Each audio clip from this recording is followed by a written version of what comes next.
বন্ধুরা, রাতের খাওয়া দাওয়া নিয়ে চলে এসেছি। এই যে আজকের চমক, এক গামলা লুচি। এই যে ভাজতে ভাজতেই তোমাদের দেখিয়ে দিলাম, কেননা দেখিয়ে দিই ভাজতে ভাজতে, আরও ভাজতে হবে, আর কটা লাগবে। তা যাই হোক, এই যে আর সঙ্গে রয়েছে সাদা আলুর তরকারি। আজকে তো আমরা একাদশীতে হলুদ খাই না বন্ধুরা, তাই জন্য। আর এই যে এখানে সাদা আলুর তরকারি, টমেটো লঙ্কা টঙ্কা দিয়ে। আর এইটা হলো পাঁচমিশালি সবজি, এটা দুপুরে করেছিলাম। এটাও কিন্তু হলুদ ছাড়া বন্ধুরা, কিন্তু এটা পাকা লঙ্কা বাটা দিয়ে করেছিলাম, ওই জন্য কালারটা এসছে একটু। আর এই দুপুরের এইসব একটু একটু বেঁচে গেছে সব, এই বেগুন ভাজা টাজা। যাই হোক, আর রয়েছে সঙ্গে এই যে মিষ্টি, ওর বাবার আর আমার দুজনের দুটো, ছেলে তো খায় না। এই হলো রাতের খাওয়া।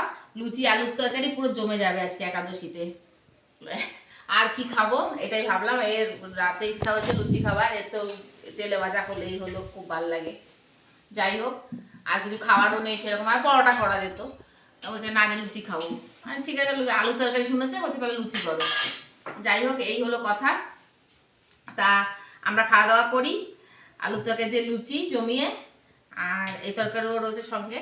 আর তোমাদের সাথে দেখা হবে তাহলে পরে আবার, খুব শিগগিরই অন্য কোনো ভিডিওতে। আর তোমরা ভালো থেকো, সুস্থ থেকো। আর তোমাদের সঙ্গে এইভাবে গল্প তো আমার চলতেই থাকবে, তোমাদের সামনে বারবার তো আসবোই গল্প করতে। তা যাই হোক, তাহলে শুভরাত্রি বন্ধুরা, টাটা।